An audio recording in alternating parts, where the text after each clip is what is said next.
मैं गणेश गोदयाल जी के निर्देश पर यहाँ उपस्थित हुई हूँ। माननीय अध्यक्ष जी ने इस बंद को पूरा समर्थन देने की बात कही है और ये बात कही है कि हमें न्याय आधा नहीं, अधूरा नहीं, पूरा चाहिए। और पूरे न्याय के लिए लिखित में अभी तक आदेश आए नहीं है। उसमें संशय बना हुआ है कि सीबीआई जांच किसी सिटिंग जज की निगरानी में हो रहा है या नहीं हो रहा है। जब तक ये संशय बरकरार है तब तक हमारा संघर्ष जारी रहेगा, क्योंकि हमें ये महसूस होता है कि ये जो सीबीआई की जांच है ये पारदर्शी जांच नहीं है। और क्योंकि प्रदेश में भी और केंद्र में भाजपा की सरकारें हैं और जिन लोगों के नाम निकल कर सामने आ रहे हैं, जिन पर गंभीर आरोप लग रहे हैं, वो लोग भी सत्तारूढ़ दल के हैं, तो जांच को प्रभावित करने की उनके अंदर पूरी संभावनाएं दिखाई पड़ रही हैं।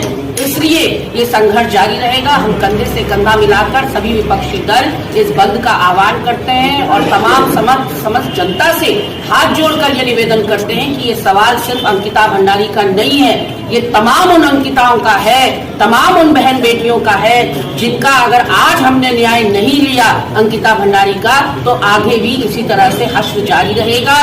उत्तराखंड में जो रिजॉर्ट कल्चर है वो पल्लवी पुष्पित होता रहेगा, फलेगा फूलेगा।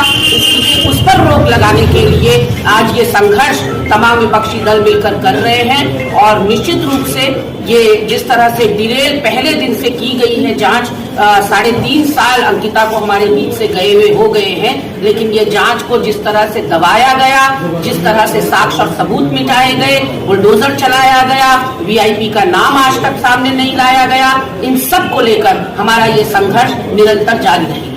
कि वीआईपी है भी या नहीं है, उसकी एग्जिस्टेंस के चारों तरफ ये सीबीआई की जांच रहेगी। ये बहुत अपने आप में दाल में काला हमें दिखाई पड़ता है, हमारे अविश्वास को और बढ़ाता है कि हम लोग चाहते हैं कि वीआईपी कौन था ये पता लगे, लेकिन सीबीआई की जांच डिरेल फिर से की जा रही है और ये कहा जा रहा है कि उसकी जांच के इर्द गिर्द जो बिंदु रहेंगे वो यही रहेगा कि वीआईपी था भी या नहीं था। और दूसरा, एक 10 साल के बच्चे के भी समझ में ये बात आती है कि यदि शव 24 तारीख को मिला तो फिर 23 तारीख की रात को 2:30 बजे बुलडोजर किस मंशा से चलाया गया।